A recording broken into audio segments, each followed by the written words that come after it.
News Channel 8. This is News Talk with Bruce DePoint. Hi, everybody. Welcome in on this rainy but jam-packed Wednesday. It is so good to have you with us this time. We have a terrific lineup for you. Our first guest this time is in his third term as Montgomery County Executive. Democrat Ike Leggett was first elected to the post in 2006. This after a stint as state party chairman and a long run as county councilman. He is also a law professor at Howard University, and we'll be talking in a little bit with one of his former students. County Executive Leggett, welcome back. Good to see you. Thank you. Delighted to be back. Good to see you up and moving around. Yes. I did not know till a short time ago that you just had surgery or Yes. a procedure on your back. What was? If I you're had back telling surgery, us, what was surgery for spinal stenosis, and it's coming along pretty well. So we're back, not full time in terms of work, but we're getting there. Thank for making time for us. Thank you. Will this affect your tennis game? I think it will for a little bit, but I've always said as long as I could beat solid ground, my good friend, I'm okay, and I think I could beat solid in any condition that I'm in. A little trash talk from the executive. I love it. Did you plan it so that it would be sort of during, did you time your surgery so that it would be during a time when you might not be playing as much tennis? No, I think the condition just caught up with me to a Okay. point that I just thought it needed to be done. I wish I could have done it a little bit later. Good luck with the full and speedy Thank recovery. I want to begin with the transportation issue. We have several. Virginia Governor Terry McAuliffe is saying that there's an urgent need to pursue discussion and ultimately construction of a new Potomac Bridge crossing. As you know, as everyone knows, the American Legion Bridge is really a nightmare. Right. It is overtaxed. People who are driving from point A to point B on a daily basis are driving long distances out of their way to get to the bridge, then cross the bridge with far too many of their friends and neighbors than they would possibly like, and then having to go to their destination. I want to share with you and the folks at home what Governor McAuliffe told WTOP. Come back and get your response to it. He said, "I'm always concerned that if anything were to happen to that span, the American Legion Bridge, it's the main travel point. It's the main point to travel between Maryland and Virginia. And I've asked my Secretary of Transportation, Aubrey Lane, to meet with the Maryland folks. I'm ready to begin really constructive talks on what we can do about capacity over the Potomac River. We can't wait 5 or 10 years. Surely we need new capacity." Oh, certainly. We do need new capacity, and there are a number of options that are out there. One, can you increase capacity with the existing bridge? Secondly, do you have a second crossing? As you know, Montgomery County and the state of Maryland have taken a very negative view toward a second crossing, at least at the point that they've talked about thus far. But I think he's absolutely right that we have some critical needs here, that it's really at a point that we need to have some further discussion. We have both a new governor in the state of Maryland, and we have a new governor, as you know, in Virginia.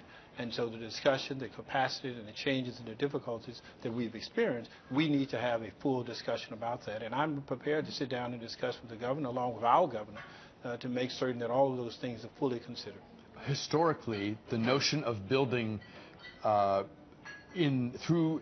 across the river where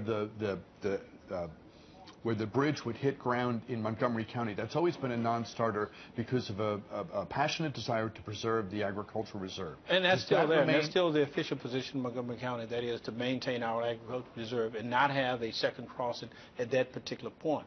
There's been discussion, as you know, about increasing capacity at the existing bridge or having a crossing at a different location. Montgomery County's position and the state of Maryland's position right now is not to have it at that point. However, the governor wants to have a discussion about that, want to go back and look at that and review that. I think that's appropriate for us to do so. What would be wrong with having a roadway go through the agricultural reserve? Obviously, if the road led to development, you would seriously impact the nature of that land that the county has set aside and preserved and ruled away from development, if you will, for quite a long period of time. But the suggestion has been made, you could build a road through there and give the land on either side to an environmental group to guarantee that it never got developed. I mean, well, is there no way to balance these interests? I think as it looks thus far, Montgomery County has taken a position that you cannot balance those appropriately, because once you make a decision to move across at the location that comes to our agricultural reserve, then it will create some problem. But that should not preclude any kind of discussion that we should have about that. And I've always been open to discussion.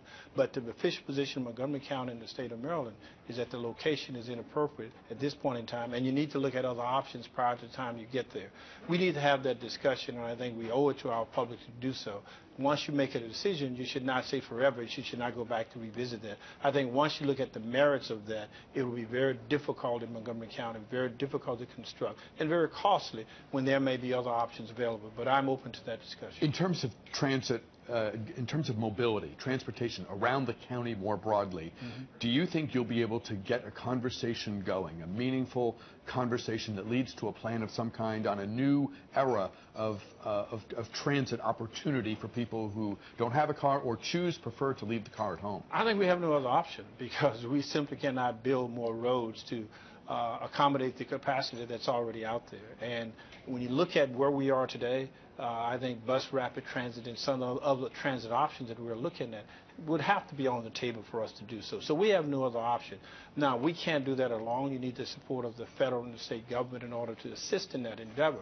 But if you want to ensure that you have the orderly growth that we've anticipated in Montgomery County and throughout the region, you're going to have transportation and transit, in my opinion, at the top of that list. We know that in the district and in the close-in suburbs and among young people in particular, the desire to not be as dependent on the car as perhaps their parents and grandparents were. That's a significant and observable sort of phenomenon of this point in our history. Is it true, though, as you get farther from the Bethesdas, the Arlingtons, the Hyattsvilles of the region, will people use this thing if it's built? Well, I anticipate that they will in terms of what you have at the locations. For example, you need to have transit-oriented development where you have work, play, entertainment, all of those things, and living all within a central location. You can only have so many metro stops. You can only build so much at those particular locations. So you have to accommodate growth that is comprehensive so that people will utilize that in order to get from point A to point B. But it all needs to be done in a way that is well planned and organized so that young people, especially those who are looking to have all of those things together, will feel that that will accommodate their needs. The Silver Spring Transit Center opened recently with no fanfare. I think we all get why. It was a real rough project that was late and over budget and complicated, and hopefully there won't be issues down the road. The building won't experience wear and tear because of all the issues that were raised sooner than it would otherwise. If you had been able to have the traditional sort of ribbon cutting and grand opening, what would you have said about what that facility will mean to the Eastern County? Well, it means not only for the Eastern County, but for the entire region. You'll be surprised the number of people who have come to me and said, I'm glad that you decided to go forward with the project. I'm glad that you decided to push forward to make certain that we get the construction done, especially on days like today when you have weather that is somewhat difficult to deal with. It's a beautiful, I went by it at night. Yeah. It's beautiful. It's beautiful. It's highly used, and it's very, very much in the move in terms of how people are utilizing transportation. Certainly, we would have talked about the necessity for it, and certainly we would have talked about the need to move forward and how it fits to the region. Those are the kinds of things we've talked about.